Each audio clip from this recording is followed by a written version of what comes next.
Oh, speaking of which, since you're watching a commercial, one of the trivia questions was about Super Bowl commercials and like characters for the commercials, and one of them was Turk and JD, which are for T-Mobile for this Super Bowl. Yeah. It hasn't aired yet. Technically, it is not a Super Bowl commercial. True, it's going to be, but it is not currently. Yeah. I don't know. I was offended at that question. Welcome to Namely 90s. Wow. The podcast that takes you back to the time before smartphones, Google, and Y2K. Join your hosts as they relive the pop culture that shaped a generation and the parts that many people wish they could forget. Listen in to the conversation about how the decade defined those who spent their childhood there and how it shaped them as adults. So, turn down the grunge and dial up the internet. Let's get started. It's time for Namely 90s. That's right. You're listening to Namely 90s. My name's Andrew, and over there's Brandon. That's me. You can find us online at namely90s.com or on Twitter and Instagram at namely90s with a 90s. You can also find the show on YouTube at youtube.com/@namely90s. And if you'd like to support our show, head over to patreon.com and sign up for one of our support levels. You can do that at patreon.com/namely90s, also with a 90s. And as you can tell, my voice is not quite right. Oh, I don't know. It sounds very deep and sexy. I have a light cold right now. So sexy. Yeah, so it just sounds sick, really. Yeah, you do actually sound sick now. Yeah, it's deeply unpleasant. Oh, look how you scratched my head. Yeah, I'm glad we're recording all of the episodes while you're sick. Well, you know, no one could have foreseen this other than I have 3 kids and they are sick 24/7. That's fair. You somehow dodged it thus far. Yeah, and I got a much milder version of whatever it was, so I'll take that. That's good. Maybe because, you know, you're an adult with more immunities. No, but Kayla had a really bad version of it. She's had it for like a week. Fair enough. So either I'm having a mild version or I'm at day 2 of the next week of this illness. Well, that's unfortunate, but, you know, things happen and it's just a part of life. Yeah. My least favorite part. Right. Pardon me. Good God. So, oh yeah. The other day, Charlie, my son the podcast got put on in the background, which is not something that usually happens. No. But he navigated to YouTube and put the podcast on. Is he able to find it now because your head is on like half of the YouTube title cards now instead of your I don't know how animated. He did it. I mean, he knows the animated guys. Mm. And oh my God. Anyway, he goes, "How do you only have 46 YouTube subscribers? Your show's hilarious." Oh, that's nice of him. I was like, "Oh, good. We're appealing to our target demographic of 7-year-olds." Well, you have the 7-year-olds. I have 20 and 30 somethings of the local San Luis Obispo young professional. I could do this networking group. So hi to all my friends there. That is an Yupnig. YPNG. Yupnig. Yupnig. Wow. Not on Black History Month, Andrew. Oh, no, I didn't even think of that. I was just, how's that? Yeah. Yeah. No, it definitely didn't occur to me as I was saying it either. But yeah, it's they've found us because I let it slip that I record a podcast, and a few of them are now listening. That's like you were on your cell phone. You're like, it wasn't even connected to a call. You're like, yeah, so we're recording the podcast about the 90s. Yeah, well, let's see. I think it came up during trivia, and then someone actually bothered to ask, "What is it?" And I'm like, "It's called Namely 90s." That's the thing that we've been doing for 2.5 years, almost 3. At this point. I know, isn't that nuts? Yeah, it's crazy. Over 150 episodes, 180 episodes. It's crazy. 170 episodes. The most episodes. Yes. Anyway, speaking of things that need a reboot, wait, have you seen that SNL thing from last weekend? Yeah, like I said, I started getting like in my news feed 1 or 2 weeks ago, I started getting stuff about The Last of Us, which is some post-apocalyptic show with Pedro Pascal in it on HBO. Yeah, well, it's based on the one of the best-selling video game franchises. I was entirely unaware of the game or the show. Oh. But I did appreciate this sketch, which was basically kind of lampooning just The Last of Us. Well, The Last of Us, but like the way that HBO develops its characters and like just the types of series that they produce. That's a good point, because like Titans came out. They just finally canceled Titans and Doom Patrol, but it was like Robin is in it, Batman and Robin. Yeah. And he's like F Batman in the trailer, but says the actual word, and everyone was just like, oh, this is going to be the grittiest whatever superhero thing. And the gritty reboot, but it just happens to. So for those of you that didn't see it, this is basically it's like a gritty series for HBO, developed by HBO, but based on Mario Kart 64. Yes. Oh yeah. Or all the Mario Karts, I guess, but Mario Kart 1 I did like that, based on Mario Kart 1 through 8, which I have actually played all of. But I love that they use the sounds from the game in the video. Yes, that was pretty good. Kenan Thompson is Bowser, and just has like, my favorite part was the Luigi thing, because he's Luigi's mansion, so they have to go to his mansion and just I feel like they spent some money on that thing. Yeah, there's like the graphics were. But crazy, I mean, it's worth 3 minutes of your time. It's worth watching if you're listening to this. Speaking of 3 minutes of your time, I don't know if you know this, but today was the Nintendo Direct, which is when they announce a bunch of stuff on a pre-recorded thing and post it to YouTube, and then everyone goes, "Oh my god!" But Nintendo Switch Online now has a Game Boy, like a Game Boy catalog of games.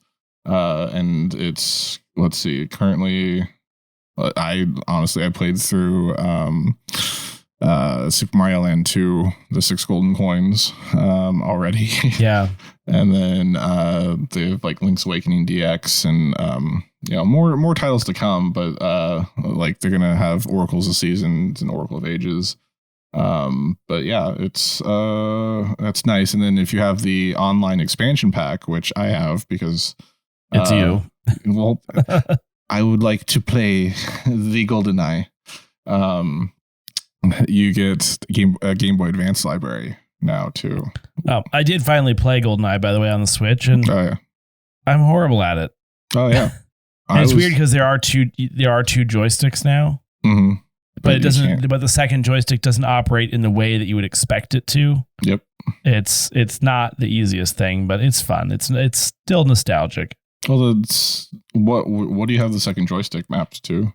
Or have you tried remapping your controller? Because I heard that makes it a lot easier. Well, no, the issue is the look up down is on the second joystick, whereas I feel like on the N64 it was just the one joystick, obviously, but like you didn't have to do any looking up or down.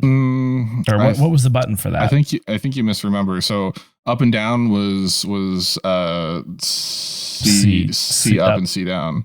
But I don't remember ever having to like do that often in that game. I don't think you didn't, because it auto aimed most of the time. But even though I have auto aim enabled, I'm still having to do that in my Switch version. It's just not quite the same mechanics, but it's still, it's a lot of fun. You got to pray and spray. I highly recommend getting the Nintendo 64 controller, even though you have a light, but it definitely helps. Good to know. And then did you know this? Back there's 4 control schemes in the game. And one of them or two of them are you hold two N64 controllers, and use the two joysticks. That is wacky. Yes, I haven't tried it yet, but it's on my list of things to do. It's on your bucket list. Well, I mean, I'm stuck on the second level. Like I've cleared all three level or difficulty levels, but I'm trying to get each cheat associated with each level first before I move on. And this is the hardest one. You have to beat Facility on 00 Agent in under 2 minutes and 5 seconds. That's impossible. Yeah. Nearly. I've got it down to 2:35 was my fastest time. Jeez. Yeah. But I also went to game FAQs and like so that back and forth with the security doors you have to open remotely and yeah, so you have to. It's a lot of shooting so that people come out of the security doors. And oh yeah, that's smart. Yeah, the hardest part is, and then there's like throw a mine. Like you waste one mine to kill like all the people that are like pulling up behind you because you have to decode that door. But yeah, GoldenEye. I'm enjoying playing it again now that I'm actually like old enough to be able to play it well. Yeah, no, that makes sense. Yeah. Should we summon Ferbdon? We are on a variety show today. Yes. And sure. If you're new here, just hit that subscribe button on YouTube if you're watching this ugly mug and that ugly mug. No, I pointed the wrong way. That ugly mug. Yeah. Come tell us what we're doing today. Is Furby Zordon. What are your favorite 90s romantic comedies, and which tier would you rank them in? A, the best, B, pretty good, or C, meh? Rank the 90s rom coms on a tier list. Thank you, Ferbdon. I don't think he actually knows how tier lists work. Are you familiar with tier lists, Andrew? I think you're gonna have to tell me how they work because I'm about to be in tears looking at this. Well, so it's a new thing. And here, I'm going to share it between us. And it's not a new thing. Tier lists have been around forever, but it's kind of the way they're done now is kind of a new thing. And it is, oh my God, you've gone all the way across my screen. And so they have like the thing on the bottom, and you place it on here, and they do like 5 tiers to it. So S tier is like the God tier ranking, and then there's A, which is like pretty great. Like I would still say that's like a best tier. It's just not like you wouldn't go to bat for it, right? You might, yeah, you might watch it more than once, right? It's something that you would own on DVD or VHS like a physical. You would have a physical copy of because you would be afraid of not finding it on streaming services. But it's not something that you're just like, oh, I'm gonna actually set up my old media device to be able to watch it. I'm gonna call B tier. You would watch it if someone else suggests it. Okay. So like a significant other or something, or it's like on TV, you would stop and watch it. We're going to say C tier is either mid or we haven't seen it. And then D is absolutely not. Yeah. Yeah. And if you're listening to this, we're obviously going to describe it, but you can also come over to youtube.com/@namely90s and watch the tier list for yourself.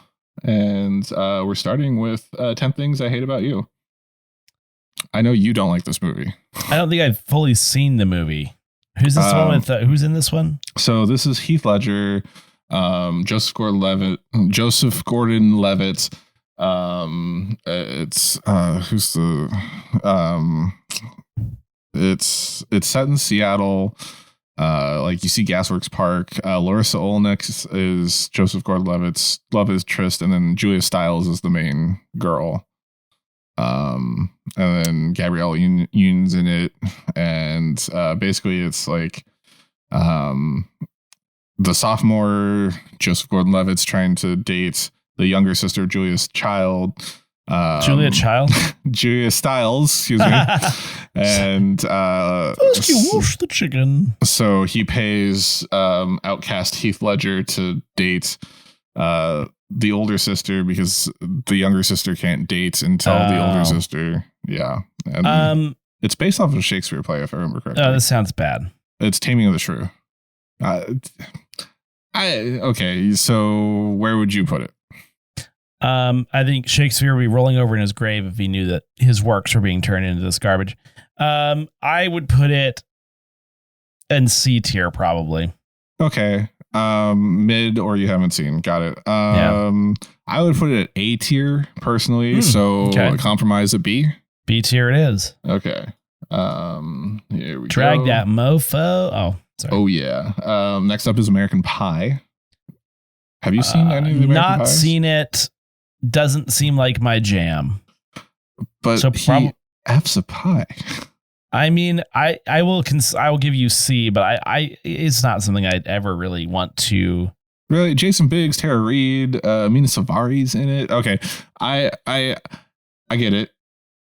It's it's really dated, and there's a lot of stuff in it that would not fly today. No, I mean there are people in it that there are funny. There are good actors in it, actresses. Like the entire cast is amazing. Jennifer Coolidge is Stifler's mom. John Cho is the guy that says MILF. Was Sean William Scott and Eugene Levy is in it. Right. Allison Hannigan, Natasha Lyonne. Okay, Jason I could Biggs. possibly get on board with a B tier given the cast. Okay. I think American Pie 2 is S tier for me. The original American Pie is kind of super cringe. So you said B tier? Yeah, I could concede that. Okay. People are going to not like this. Can't Hardly Wait, I've never seen. I don't know, but do you notice how the logo of Can't Hardly Wait is the exact same as the American Pie logo? Right, and it came out the year before. I don't know if I feel like they rebranded it to look like it. Who is that? I can't tell. Is it Jennifer Love Hewitt and Paul Rudd? It's Jennifer Love Hewitt, Ethan Embry. Oh, I don't know who that is. He's the doofy looking one. I mean, I've heard of it. I've never seen it. I can't say it's terrible, so that feels like a C tier. Seth Green is in it. Yeah. I don't think it's terrible. I've never seen it. So double mid. Chasing Amy. This is a part of the View Askew universe. This is Jane Silent Bob, but it's like Ben Affleck is chasing after. This is another one that won't fly today. It's called Stalking Women. Yes, but Amy's a lesbian, but she sleeps with Ben Affleck's character. Which I think says more about Ben Affleck's character than her character. Right. And then he's the one that draws the Bluntman and Chronic comic books. So he's going after Amy. Sorry, Amy is not the girl. Her name's Alyssa. But basically, it's you wouldn't like it. I know you wouldn't like it. And I feel like the problem is I haven't seen a lot of these, so they're immediately C tier for me. Yeah. I'm going to leave it C tier just because I like the Jane Silent Bob universe, but it's not the best. Clueless is up next. I would probably put that in A. You would go A tier? I think I would too. Yeah, I mean, I feel like it's well regarded. I would almost put it up in S, just based off of there's nothing here that we would probably also put in S. Okay. Right? It's a cultural defining classic. Yeah? Okay. All right. Yeah. You agree? I'll take it. Yeah. You'd allow that? Mm-hmm. Okay. Drive Me Crazy I haven't seen either. It's Melissa Joan Hart and okay. And that other guy. Yeah, the guy that you recognize from stuff, but no idea who it is. This is Four Weddings and a Funeral, the original UK one. I've read a little bit about this, but I've never actually seen it. Same. Okay, guess this is easy. How Stella Got Her Groove Back. I've never seen it, but all it does is remind me of the movie The Emperor's New Groove, which is I'm like, what? Okay, does that make it good or bad? I don't know what that makes it. I don't know anything about it. Who's in it? Who's that? Taye Diggs, Angela Bassett, Whoopi Goldberg, and Regina King. I know you don't like Whoopi. Yeah, but I feel like she's probably not like a main character. She's the friend. Angela Bassett is the main character, I believe. And Taye Diggs' character is named Winston Shakespeare. I feel like I have to take a stand on something and rate something D, and this has Whoopi Goldberg in it, so I'm going D tier. There's some stuff down the line that I would rate D tier. I just like because it's a meme. The how Blank got their groove back. Okay, know? But yeah, I'll take D tier. Sure, come at us, Jerry Maguire. I'm inclined to go A tier because of cast and like it's in the culture. But also like Reese Witherspoon doing the squinty thing for the entire movie. Yeah, which is usually the Renee Zellweger move. Yeah. Is it that's what I meant to say. It's not Reese Witherspoon, It's Renee Zellweger. This is the movie where Show Me the Money comes from, right? Yes, this is where Show Me the Money comes from, but it like the romance of it is Jerry Maguire convinces his secretary to come with him after he gets fired from his job, and then I'm just saying like if a line from the movie is immediately recognizable and part of pop culture, like you can say that line and know what movie it is. I feel like that at least deserves an A. Okay, like it penetrated into the vernacular, if you will. Well, then wouldn't that move American Pie up with MILF? Except I don't like it. And he fucked a pie, and okay. He effed a pie. Oh, that's really E-tag. My best friend's wedding. Is that Julia Roberts? Charlie. That is Julia Roberts. I thought you've seen this. I have not seen this. I saw The Wedding Planner. That isn't that J-Lo? Yeah, it's J-Lo and Matthew McConaughey, I want to say, but I don't think it's a 90s movie. So this is Julia Roberts, Dermot Mulroney, Cameron Diaz, and Rupert Everett. And so it's Julia Roberts, her male best friend's getting married to Cameron Diaz. The only thing I remember about this, other than the fact that she's trying to steal her best friend back to date him or something, is that there's a scene where Cameron Diaz is out at her bachelorette party with Julia Roberts, and she sings "Smells like Teen Spirit," I think. Like that's the thing. That's the thing from this movie. Or maybe it's I Say a Little Prayer. I don't know. I feel like the 90s, they were just trying to ram Julia Roberts down your throat. Like they wouldn't leave her. They wouldn't leave you alone with her. D tier? Yeah, I guess. I like Cameron Diaz, honestly. Just by looking at the cover, even is just very off-putting. That might be the DVD cover. That looks. You know what that looks like? It looks like one of those haircut magazines from like the early '90s that's still at your salon or whatever. Like her giant face, shop. And then like all the alternate cuts you have on the side. Yeah. All right. Next up is Never Been Kissed, which is a Drew Barrymore movie. I haven't seen it. Josie Geller is an insecure 25-year-old copy editor for the Chicago Sun-Times who has never had a real relationship. Oh, another thing set in Chicago in the 90s. See? Yeah. What? Just see? We haven't seen it. That's true. Notting Hill. Oh, look, it's Julia Roberts again. This is... Who's the guy in khakis? He's charmingly befuddled, Andrew. Oh.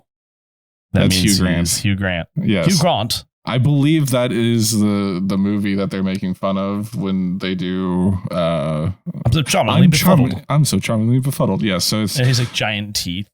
Yeah. So it's Julia Roberts and Hugh Grant. So there's a travel bookstore in Notting Hill, London. So you know what? I would just say D tier. Okay. I'm not good with that. Yeah. Pretty Woman. Pretty Woman, I feel like commands a little bit more respect. Does it? Yeah. So I think they're both good in it. It's very well known. I've actually seen it. Also, are you looking at the supplemental file that I sent you with the reviews? No, because to help you out. Your screen is taking up my entire screen right now. So okay. Well, that's not helpful for you then. I should probably pull mine up then. So I completely forgot that was a thing that I did for you. That took me. I guess I could try 3 hours last night. Put it on the other screen. No, that's fine. We're at, what are we at? Pretty Woman. Pretty Woman. Walking down the street. Some reviews for you. 5 stars from JJ. I want to be a prostitute. Crying face. Sex worker. They wrote prostitute. True, but I'm just gonna say that. The way feminism leaves my body for over 2 hours whenever I watch this movie. 3.5 stars from Sophie. And the entire cast and crew, except for Kat, bless you, can also go suck on a penis. It would be more entertaining. I truly hate this movie. I'd rather rip my skin off than listen to Julia's voice ever again. I'd rather watch a version where Eric Roberts plays a prostitute who doesn't kiss. I mean, I'm feeling a little bit of that about Julia Roberts, but I think it's undeniable that this movie is one of the more popular rom coms. It's the Richard Gere does the close the jewelry box on her finger thing. I mean, it was on TV and I did stop on it, so that immediately means at least B tier, right? Yeah. I would almost put A tier. I could go with A. I mean, I could get on board with that. Here's the thing. 10 Things I Hate About You and American Pie, I feel should be a tier up. So a tier higher than Pretty Woman. So I'm fine with putting it on the same tier. I would consider Pretty Woman more of a classic than the other two, though. True. I mean, you could make the argument American Pie, maybe. I don't know. I think it's. I feel like if you survey people our age, they would lean more towards the other two. Sure, but a slightly older crowd. Yes. Yeah. Also, a review for American Pie. 3 stars. It's been years, and yet I still don't understand why he F's the pie. Thank you. Agreed.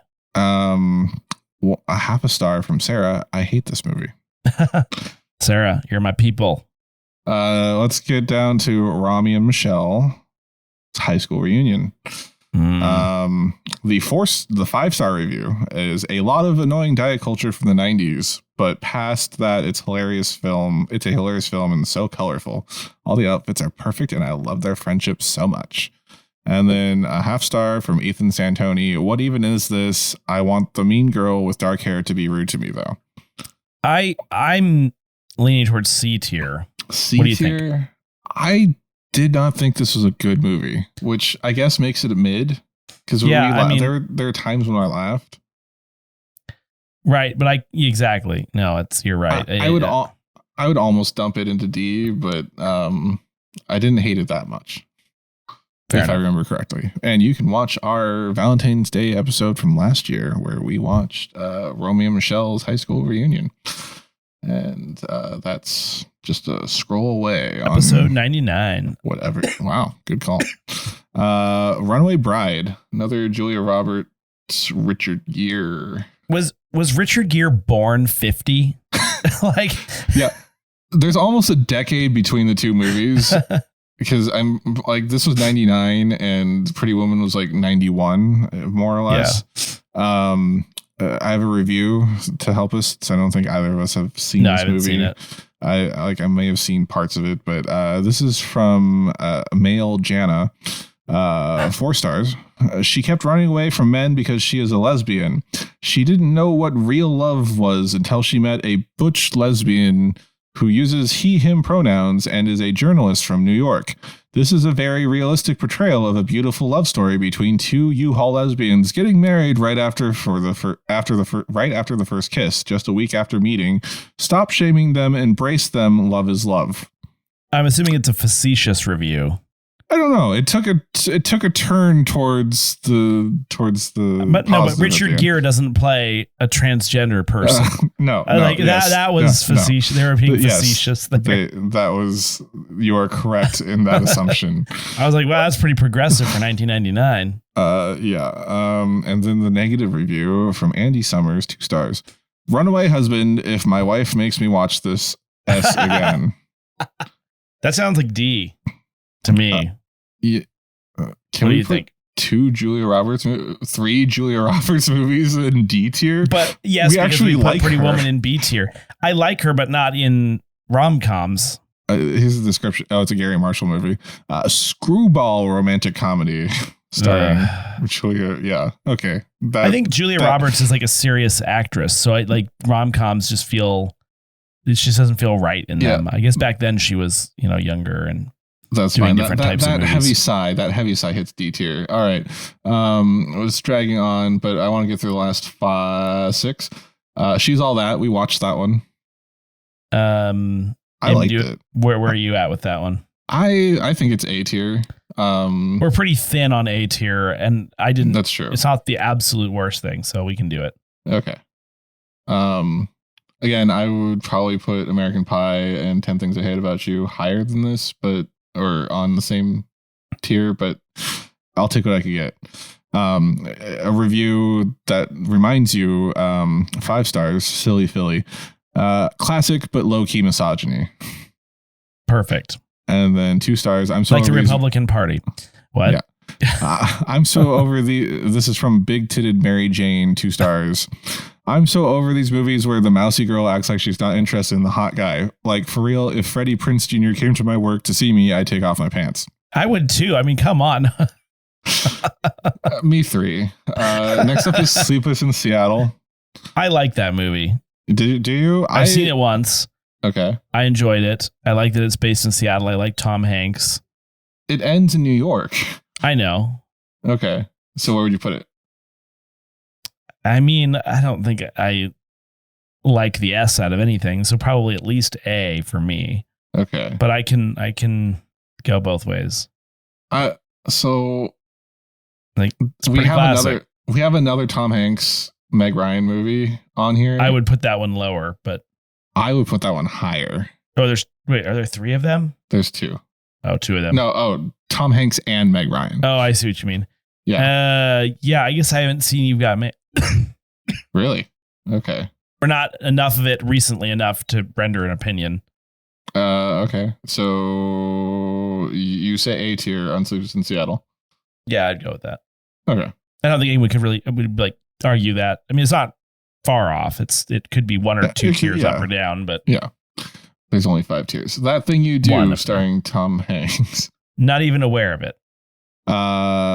Bryan Cranston, here's some reviews. 3 stars. Bryan Cranston plays an astronaut in this film, just like Tom Hanks did in Apollo 13. Hanks plays a character called Mr. White, just like Cranston would later do in Breaking Bad. Weird. This prompted a Keanu-style whoa. Join me next time for another exciting edition of Things Chris Noticed. That's actually pretty cool.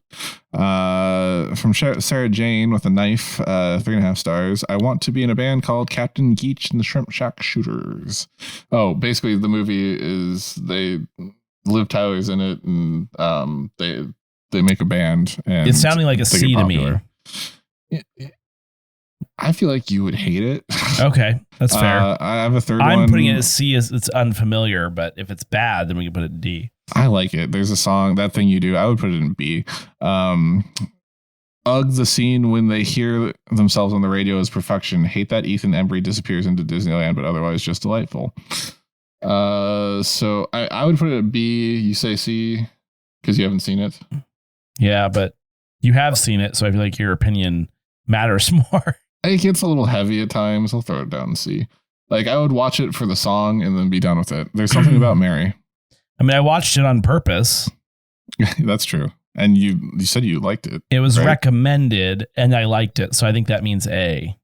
Okay. Just a little background. There's a 5-star review, 97. A masterpiece, a goofy, glorious comedy about despicable men projecting their fantasies onto women who sees only the best in their performative actions. Nonstop classic gross out gags, but honest above all, a layer of sweetness, 0.5 star. Worst romantic comedy movie ever. I can't believe that Ted breaks up Mary and when Dog gets killed and still alive with bandages. This movie sucks. Do not watch this romantic comedy movie. This movie deserves to go to the devil. Was that translated? No. It was just all caps. Okay. You said A tier or S tier? I would go at least A. Okay. Yeah, I haven't seen it in a long time. I'll say A. Wedding Singer. You haven't seen The Wedding Singer, right? I've seen a good amount of it. I'm not super recently. I think it's heavy on the comm, and I like it. This is low key one of my favorite Adam Sandler movies. Okay, I would put it at S tier. Okay, I can agree with that. Okay. Just the fact that Billy Idol is on the plane and then punches out the D-bag boyfriend. All right, last one. You've Got Mail. You think this is a better movie than Sleepless in Seattle? I do, but I don't think it's a tier above, or I don't think it's S tier. Is I think it's. Do we need to move Sleepless in Seattle down one? No, because if you like it, I don't. I do, and I don't like anything. I say that all the time. Exactly, but it's true. Here's a 4.5-star review from Mulaney, who's using a Sophie Turner as their avatar. I too would still love Tam Honks, even if he single-handedly put my adorable family store out of business and ruined my life. And then you could later divorce him and take half of his money like that woman, like Jeff Bezos' wife did. Yes. All right. So final tier list, which you can see up on our video version, youtube.com. Feel free to tell us how we're wrong, because that's still engagement. Yeah, Twitter. It's tell us on Twitter or Instagram. So S tier we have Clueless and The Wedding Singer. A tier we have Jerry Maguire, She's All That, Sleeps in Seattle. There's Something About Mary, You've Got Mail. B tier, 10 Things I Hate About You, American Pie, Pretty Woman. C tier, Can't Hardly Wait, Chasing Amy, Drive Me Crazy, 4 Weddings and a Funeral, Never Been Kissed, Romy and Michelle's High School Reunion, That Thing You Do. And then D tier, we have How Stella Got Her Groove Back, My Best Friend's Wedding, Notting Hill, and Runaway Bride. That's what we call the Julia Roberts tier. Yeah, I feel like we should throw Pretty Woman down there just to be consistent. But have we learned that we don't like Julia Roberts in rom-coms? Yeah, I don't like her in rom-coms. Yeah, that's what I would say. I'm bored by her and everything in her serious roles. Yeah, well, there you go. That's our tier list. Perfect. And now let's go to Brandon for the Namely 90s Minute. Welcome back to our mid-episode break, Namely 90s Minute. Every week we look back at a culturally relevant show, movie, or piece of pop culture that probably helps stoke the algorithm. This week, in honor of the Next Generation cast's story ending in Picard Season 3, we're looking back at the end of the original Star Trek captain, Admiral James T. Kirk, in Star Trek Generations. Star Trek Generations is a 1994 sci-fi film starring 3 different Enterprise captains, T.J. Hooker as Captain Kirk, Cameron Fry as Captain John B. Harriman, and Professor X as Captain Jean-Luc Picard. Listen, we've already done the TNG cast joke in Star Trek The Next Generation in a Namely 90s Minute, so the only real new addition here is Alex DeLarge from A Clockwork Orange as the bad guy, plus Scotty and Chekhov from the original series. In the distant past, but still the future and the furthest point in the TOS movie timeline, Captain Kirk, Scotty, and Chekhov are guests aboard the maiden voyage of the USS Enterprise NCC 1701B when it gets a distress call from Whoopi Goldberg, who is being attacked by an energy ribbon. Of course, the Enterprise is the only ship that can get there in time, so it shows up. Kirk has to do some heroic engineering near the deflector dish and dies. Flash forward to the present and future of the 24th century aboard the HMS Enterprise in the 1700s on the USS Enterprise NCC 1701D's holodeck, where Lieutenant Worf is being promoted to Lieutenant Commander. Captain Picard then learns his brother and nephew were killed in a fire to drive his story later. The Enterprise receives a distress call from a stellar observatory where Malcolm McDowell shoots a probe into the star, causing a supernova that destroys the station and seemingly Lieutenant Commander Geordi LaForge. But he actually got captured by the Duras sisters aboard their Klingon bird of prey, a carryover recurring villain from the TNG TV series. Whoopi Goldberg tells Picard that Malcolm McDowell is an Elnorian like her and a part of the refugees that were rescued from the ribbon in the opening scene of the movie, and that he is obsessed with returning to it. And for plot reasons, Data determines that McDowell cannot just fly a ship into the ribbon to rejoin the Nexus. The Duras sisters trade Geordi for Picard, but Geordi's visor is acting as a camera for the sisters so they can figure out the Enterprise's shield frequencies and then attack them. Picard faces off against McDowell on the planet where he has another Sunkiller probe, and Picard fails to stop him, as Deanna Troi crashes the saucer section of the Enterprise D into the planet. As the Nexus ribbon envelops Picard and McDowell, and the star supernova is destroying the planets in the sector. Picard wakes up in the Nexus with a family, which is apparently everything he ever wanted but could never have. Guinan finds him in the Nexus and tells him to get a grip and find an ally to help him stop Malcolm McDowell. So Picard ends up in Captain Kirk's Nexus dream at William Shatner's horse ranch. Picard manages to recruit Kirk because Kirk realizes he's living Shatner's dream, not his own, and he really belongs in the thick of the adventure. So the two captains return to the planet before it explodes to stop Malcolm McDowell, but Kirk ends up getting crushed by a bridge and dies. His last words are, "Oh my." The Enterprise D safely crash lands the saucer section. Kirk and Picard are successful at stopping McDowell, and everyone is safe unlike last time. And that's Star Trek Generations in a Namely 90s minute. More or less. And now back to the show. All right. If you like us doing tier lists, let us know. We probably could make just like a whole episode out of it in the future. They are a popular medium. There's a whole website dedicated to them. And, really? You can actually find ours, link in the description below if you want to do your own rank and just like screen cap it and send it to us at Namely 90s on some socials. And yeah, how about I guess let's ask Zordon. Furby Zordon, what's up next? Welcome to the dating game, where you get to match celebrity couples. We've scoured Hollywood for the most talked about couples, and you will be the one to decide if they are truly meant for one another. So put your matchmaking skills to the test and see if you can guess which couples are meant for each other. Okay. What he means by that is we're going to play a game that I like to call 90s dating game, and or something that Andrew has to figure out. I'm going to give you a group of 4 people, and you have to tell me what the couples were. All right. There's only one couple per 4, right? No, all 4 of them fit into 2 couples. I see what you're saying. So you often than not will have a 50-50 chance to get it right. All right. I like it. Yes. So for example, if I give you Tommy Lee, Justin Timberlake, Pamela Anderson, and Britney Spears, the answers would be Tommy Lee, Pamela Anderson, and Justin Timberlake, Britney Spears. Perfect. And these are all based off of who dated who in the 90s. All right. Are you ready? Oh, this is in the 90s specifically. I think I did enough research to verify that they didn't outside of the 90s, but they dated in the 90s. All right. They were couples in the 90s. All right, I'll do my best. You Are ready? there any like tricky ones in here? Yes. Son of a bitch. But the answer is not Hocus Pocus 2. But there's only 6 questions, so let's say you have to get 50% correct to win. All right. First off, softball. We're gonna go Bruce Willis, Liam Neeson, Brooke Shields, and Demi Moore. So this is the one that scared me because I know Bruce Willis and Demi Moore were together, but I didn't know if it was definitely the 90s.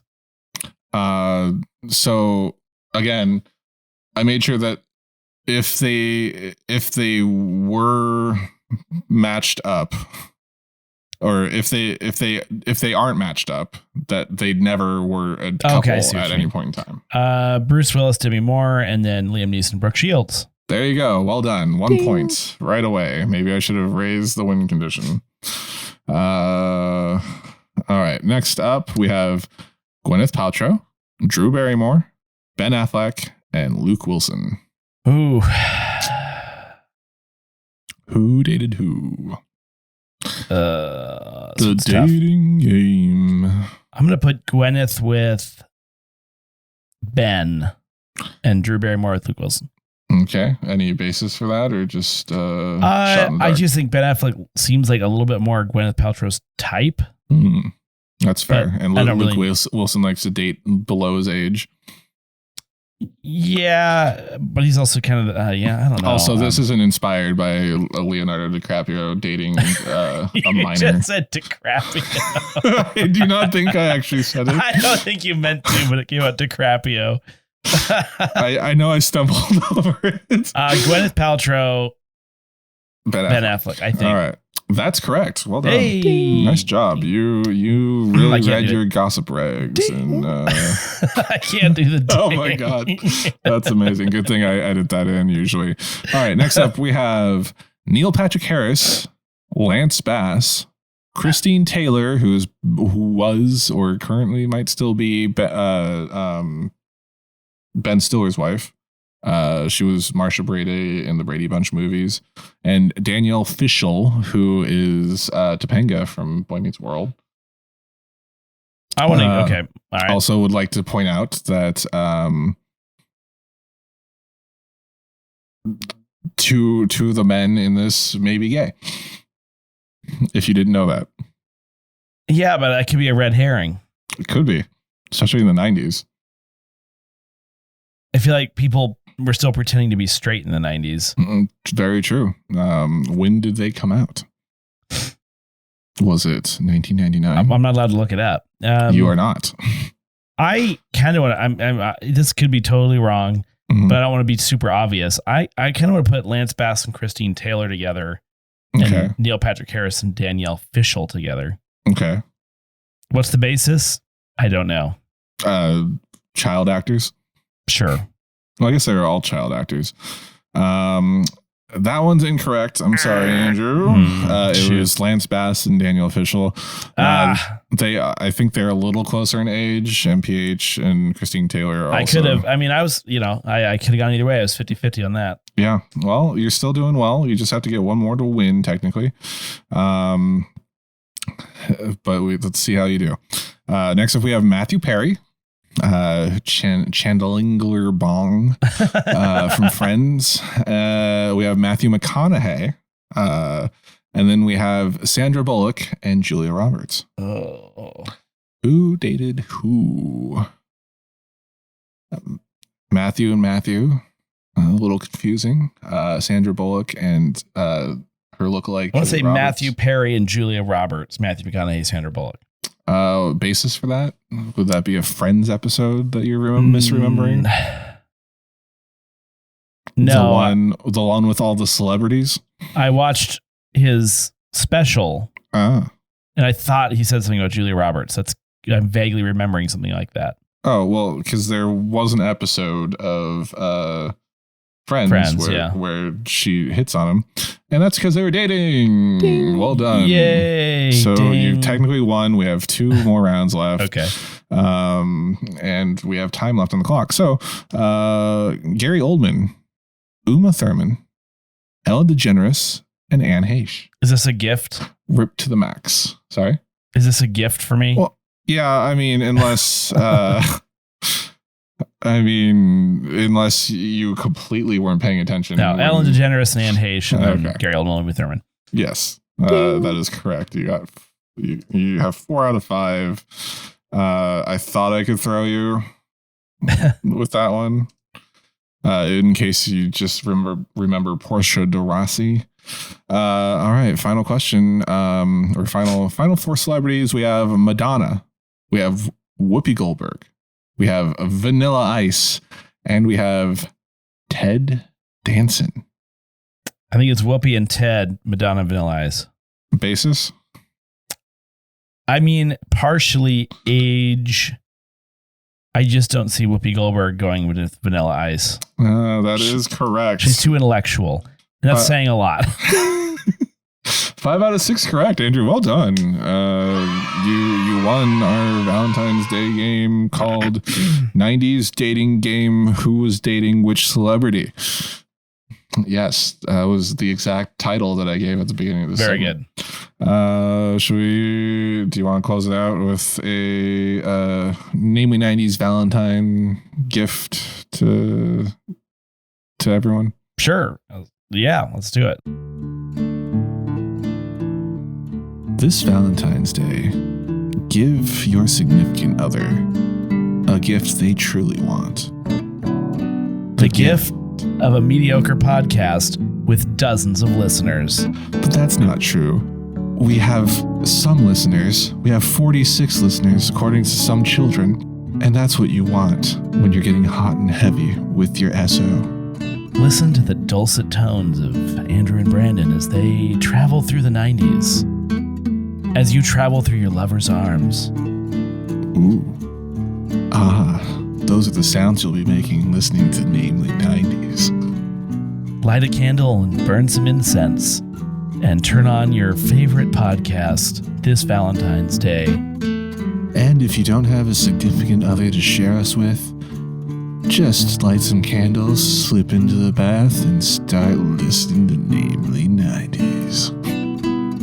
Are you covered in a pile of empty chocolate wrappers? We are too. No significant other this Valentine's Day? Namely 90s pairs well with your right hand. Sometimes we sit on our microphone until it goes numb, so that it's like a stranger talking to you. That's right, Namely 90s has you covered this Valentine's Day. Find us at namely90s.com/Valentines. For erections persisting for more than 4 hours, please consult a physician. Perfect. Good enough. And that's it for this week's edition of Namely 90s. Remember, you can find new episodes out every Monday, and join us again next week for a deep dive episode. This time it's mine. Find us on Twitter and Instagram at Namely 90s with 90s, or find our personal accounts at bshorty and at Namely Andrew, and tell us what you want us to talk about. Actually, no, tell us what your tier list is. Do the thing, take a screenshot, send it to us. We will discuss. If someone. No, we can't do that because we're recording ahead. But anyway, if you would like to support the show, please check out our Patreon at patreon.com/namely90s. If you screenshot your tier list and send it to us, we will bring it up next month. Finally, you can also contact us through our website, namely90s.com. Please subscribe to us on Apple Podcasts, Stitcher, Google Podcasts, Spotify, YouTube, Audible, insert here, Deezer, TuneIn, iHeart, and Good Pods, and wherever you get your podcasts from. I'm Brandon, that's Andrew, and we'll catch you next time.